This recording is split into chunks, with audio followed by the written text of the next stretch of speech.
Religare, religion, Djibundu, Lingomba, communauté, bref, nous parlons religion aujourd'hui, religion Congo. J'en parle avec la congrégation Lumière et Vie, Saint Cardinal Biaïnda, représenté ici par Tata Sayani, bonjour. Bonjour, M. Diaz. Et Mabwesso, bonjour à vous. Bonjour, M. Diaz. Mabwesso, ça veut dire quoi? Mabwesso en Congo veut dire chance. Chance, ok. Voilà. Donc, maman chance. Voilà, c'est maman chance. Alors, c'est quoi la religion en fait? C'est vrai que j'ai pris du latin, j'essaie d'expliquer aussi dans nos langues, je veux dire, voilà, l'équivalent de la religion. Mais en fait, c'est quoi la religion? Bien, merci beaucoup. Étymologiquement parlant, comme vous avez su le dire, le mot religion vient du latin religare, qui signifie relier. Et donc, la religion est cette institution-là qui relie l'homme, donc le créé, à son créateur, à Yahvé. Et la religion se base beaucoup plus sur la morale, car elle a pour objectif, pour mission, d'éduquer les peuples. Et pour ce qui est de notre gouverne, nous les Congos, nous avons aussi une religion qui a existé depuis fort longtemps, mais est rentrée en silence, et cette fois-ci sera restaurée. Et quand on parle de religion, il y a des caractéristiques auxquelles elle répond. Parce que la religion doit être fondée par un prophète et incarnée par un esprit directeur, qui n'est autre que le Muntu, qu'on appelle vulgairement le Christ. Et pour ce qui est de notre gouverne, nous les Congos, nous les Bleus ou encore les Noirs, le prophète ayant mis les bases de notre religion n'est autre que le prophète Kimbangu. Et l'esprit qui incarne cette religion-là est Saint Biaïnda Muntu. Et le nom de cette religion, c'est le Kimuntu, avec comme livre sacré le Bumuntu. Le Kimuntu, c'est la religion, le livre sacré, le Bumuntu. Le Kimuntu, c'est quelle religion? Le Kimuntu, c'est cette religion-là qui a existé depuis même lors où les Bleus ou les Noirs avaient été créés. Kimuntu signifie quoi? C'est l'état de plénitude. L'état de plénitude ou encore de finitude, quelque chose comme ça. Et donc, parce que Muntu veut dire celui-là qui est à l'image du Créateur, à l'image du créé. Est-ce que religion et spiritualité veut dire la même chose lorsque vous parlez? La religion et la spiritualité ne veulent pas forcément dire la même chose, mais seulement la religion se base sur la morale.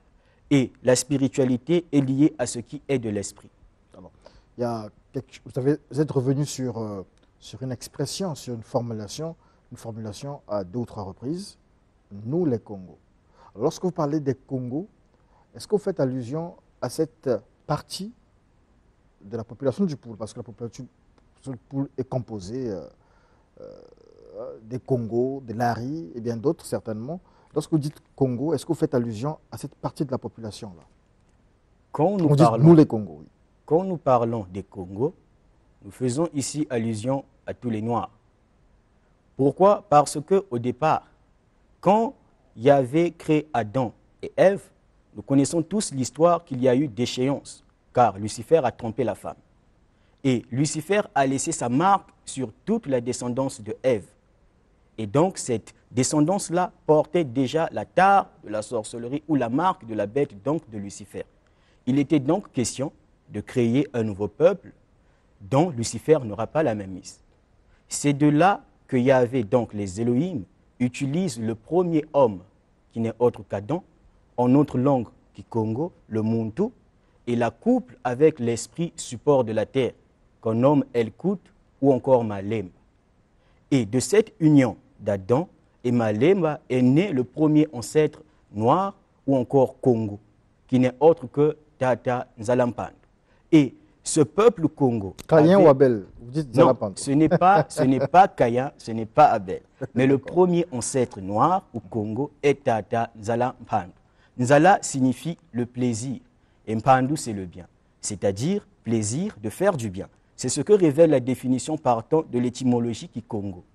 Maintenant, ce peuple qui a pour ancêtre premier Nzalampandu avait pour instructeur le génie Congo, qui est un esprit dont nous avons hérité le nom.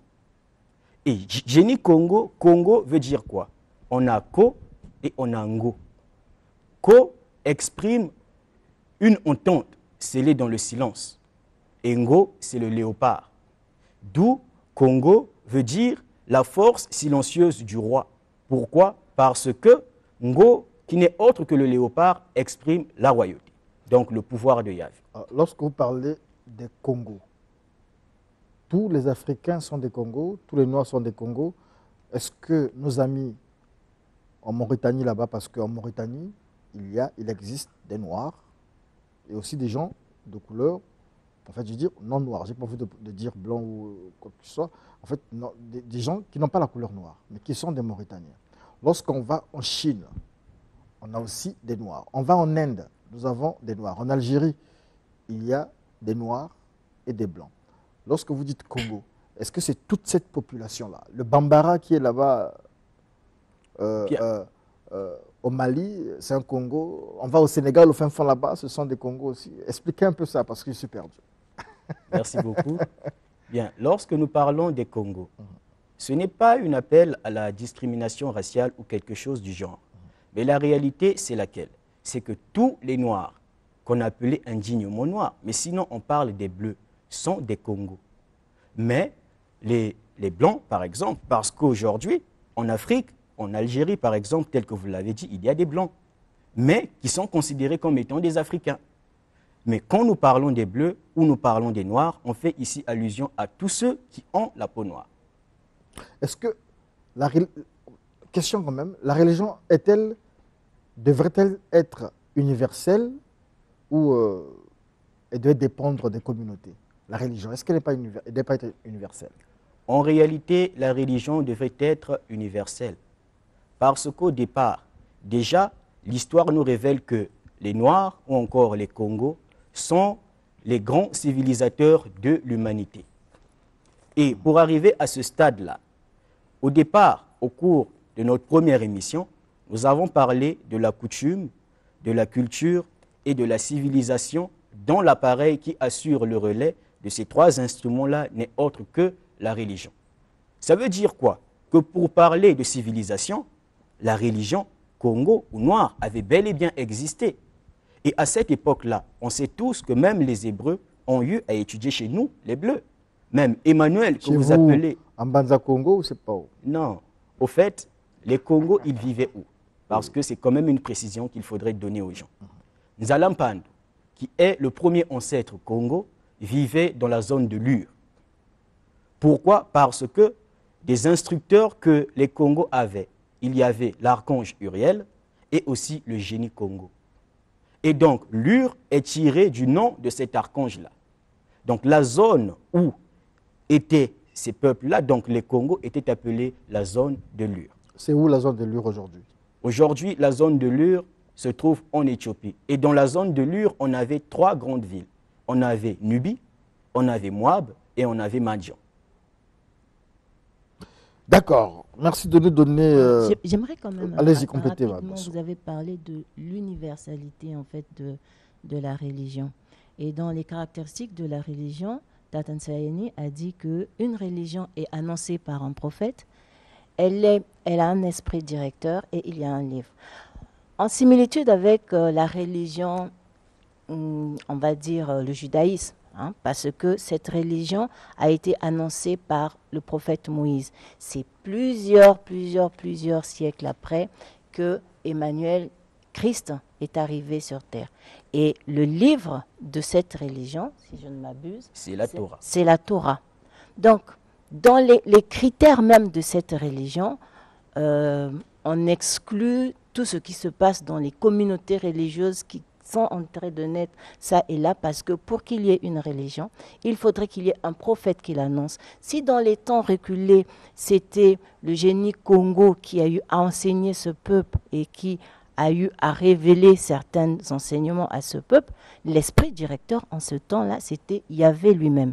Mais c'est rentré en sourdine, pourquoi? Parce que le peuple Congo s'est détourné de ses principes moraux.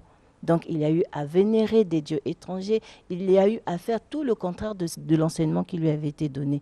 Et cette civilisation très grande à l'époque, cette civilisation égyptienne, est entrée en sourdine et nous avons connu toute cette décadence que nous avons connue. Donc, Tata Kimbangu Simon est à nouveau revenu annoncer cette religion Congo qui n'est qu'une suite logique de l'ancienne religion. Et c'est pour ça que nous disons aujourd'hui, si on a eu la même chose pour le judaïsme, parce que Emmanuel Christ, c'est le lion de la tribu de Juda, qui est l'une des 12 tribus de l'époque, et c'est de cette tribu-là qu'est sorti ce grand Christ-là. Et c'est la même chose ici pour la religion Congo parce que Tata Kimbangu Simon est venu annoncer cette religion et c'est à tort et à travers qu'il y a toutes ces divisions parce qu'il était unique et son message à lui était un message de rassemblement. Un message universel. Un message universel Ici, pour la race Congo. Pour ici, les nous Noirs. avons un message universel pour la race Congo. Non, en fait, je ne dirais pas universel. En fait, chaque religion, chaque Christ est en mission. Et la mission d'Emmanuel Christ, c'était la mission des Hébreux de la race basanée. Et la mission qu'incarne le Christ noir, c'est celui de la race noire. Petite question, parce que je ne comprends pas trop bien les choses. Finalement, est-ce qu'on a 1000 dieux ou un seul Dieu? Déjà, M. Diaz, Dieu, c'est un nom attributif que les humains ont eu à donner au Créateur. Son nom est Yahvé. Nos ancêtres l'ont appelé Nzambian Pungutulendo, comme on le dit souvent. Mais à quel moment ce nom Nzambian Pungutulendo est arrivé? C'est au moment où nos ancêtres se sont détournés de la face du Créateur. Vous voyez? Et donc, ils étaient en quelque sorte déchus, désorientés. Et Nzambian Pungutulendo veut dire quoi? Nzambi, Yampungu, Tulendo. Nzambi, ce n'est pas Nzayambi, comme le disent beaucoup de personnes. Nzambi vient du verbe kikongo Nzambilikana. Et Nzambilikana veut dire c'est tendre. Et Mpungu en kikongo c'est l'aigle. Et Tulendo, effectivement, c'est le pouvoir, c'est la puissance. Donc Nzambian Mpungu Tulendo voudrait dire quoi? L'aigle dans sa vision profonde. Car l'aigle, depuis les cieux, a la possibilité de voir ce qui se passe dans tous les continents presque.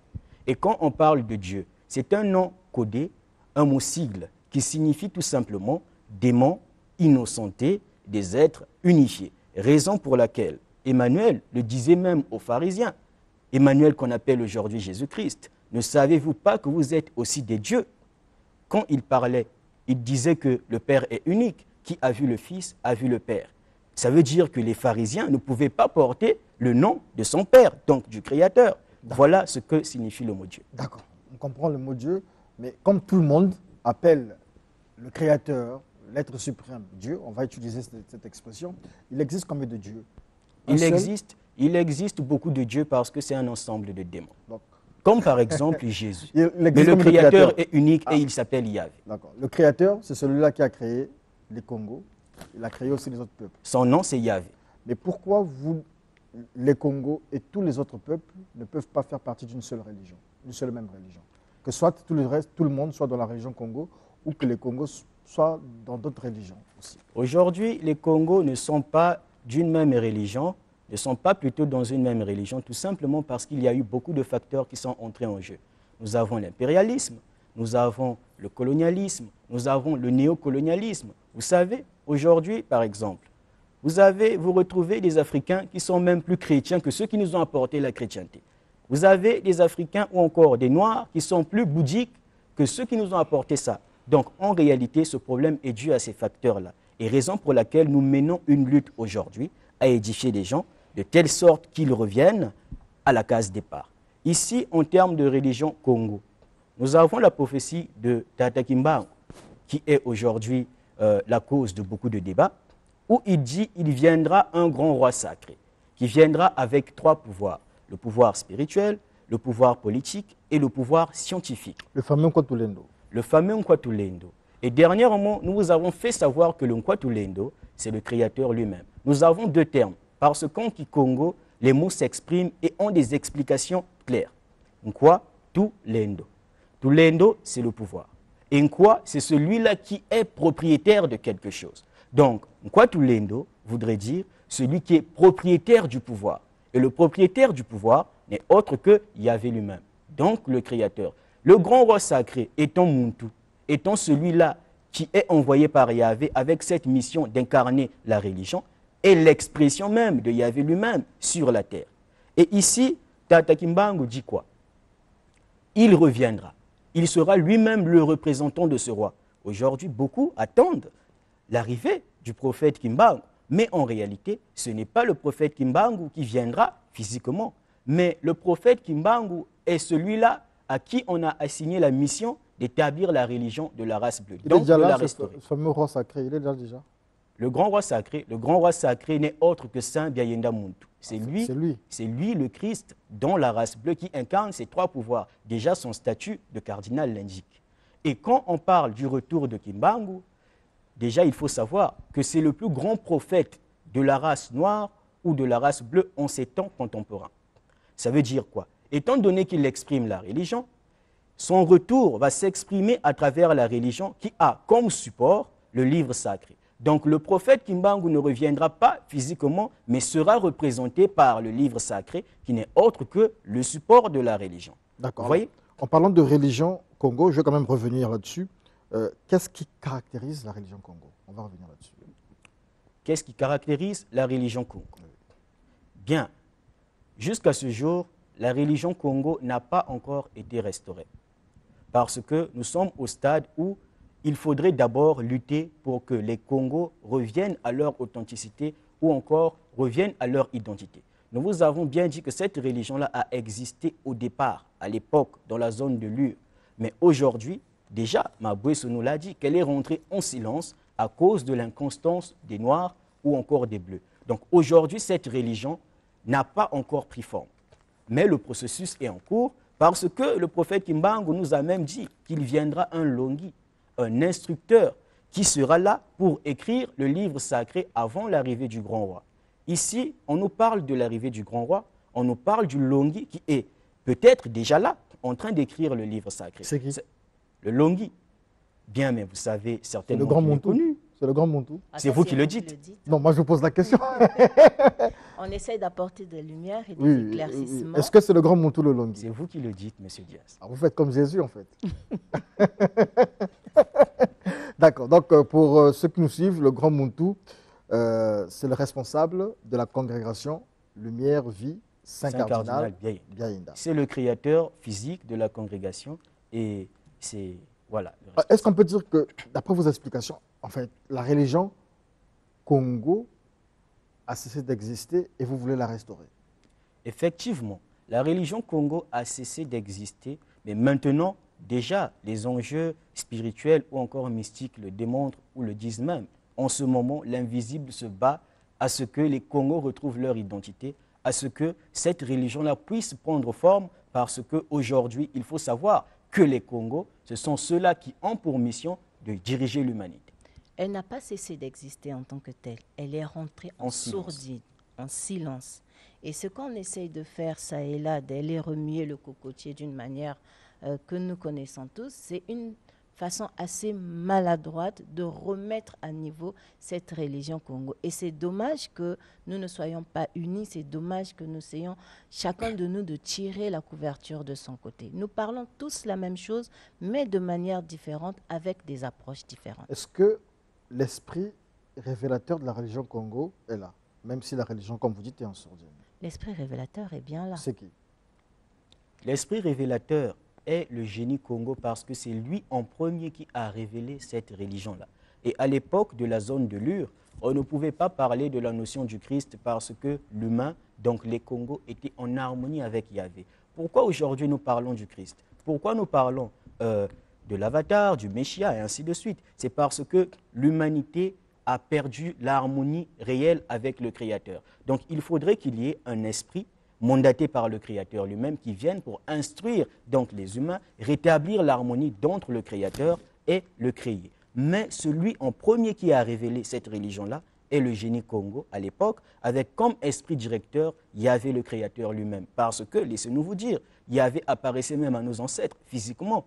Et maintenant que l'homme noir a perdu, ou l'homme bleu a perdu son identité, cette religion qui n'a pas cessé d'exister, mais qui est rentré en silence, sera une fois de plus restauré à travers le prophète Kimbangu et sera incarné par Saint Diaïna. D'abord, d'ailleurs, plutôt, le nom Kimbangu le révèle. Le nom Kimbangu l'exprime. Kimbangu signifie quoi? Celui-là qui révèle les choses cachées. Voilà la réalité. Les Nzobi, les gens du Kwembali, les gens du Bouti, en fait, toutes les religions et sectes sur le continent, c'est ça c'est ma compréhension, donc je vous pose la question. Est-ce que c'est ça qui constitue la religion Congo? Bien, ce dont vous parlez, le Nzobi et ainsi de suite. Vous savez, à l'époque de nos ancêtres, et tous ces autres-là, voilà.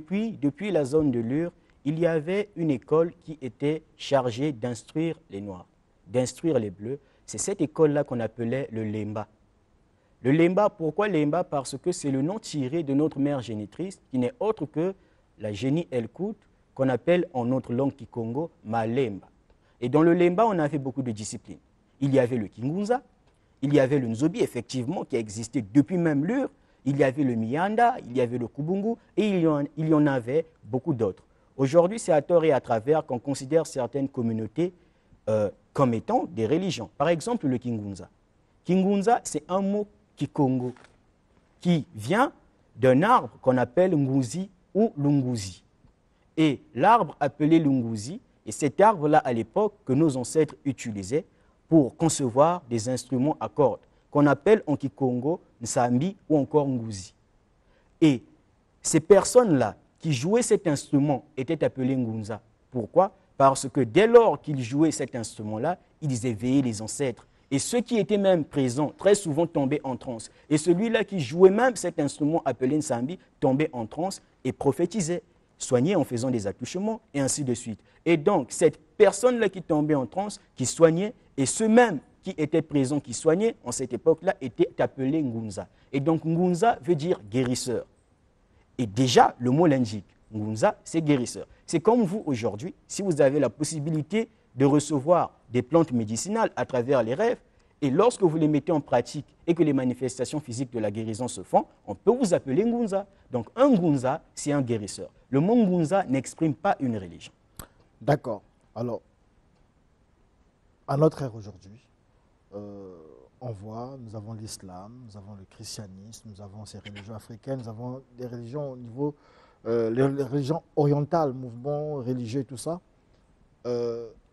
Dans cette pluralité-là, religieuse et spirituelle, à quoi peut nous servir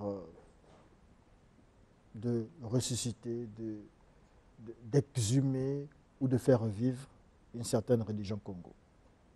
Bien, déjà, il faut savoir ça sera votre mot que de fin aussi. le Kimuntu, c'est la religion des Congo.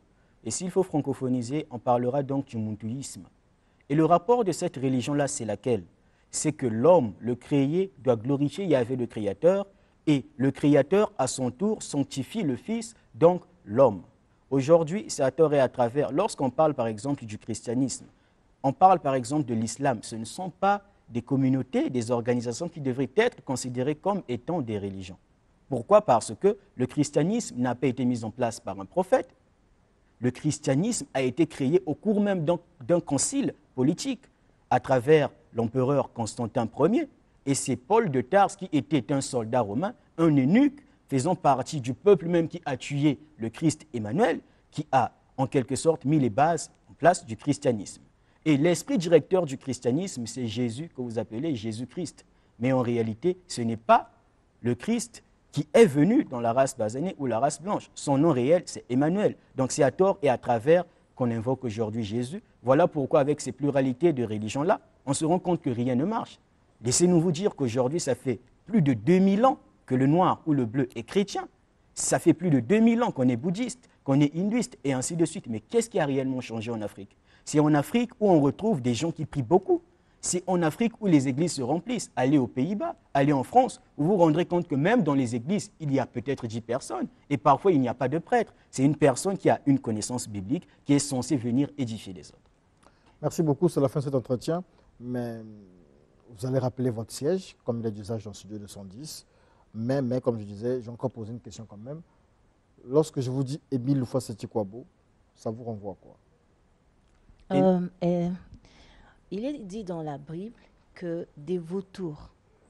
Et le peuple Congo, c'est quand même assez bizarre. Nous avons une toute petite superficie, mais dans cette petite superficie, il y a un foisonnement d'êtres qui se font Christ. Vous le dites, il y a Émile Houphouët-Boigny, il y a Malunga Mangala. Bon, moi, c'est ici sur le plateau, hein, puisque nous les écoutons tous. Il y a Tata Nsenga qui s'est fait Christ. Il y a beaucoup d'autres. Et on assiste même là à la prophétie qui avait été écrite dans les églises. C'est autant de vautours. Mais pourquoi? Parce qu'une chose est sûre, si on a dit Émile Houphouët-Boigny, vautour. C'est un vautour. Emmanuel l'a dit, peu importe le lieu où sera le corps du Christ.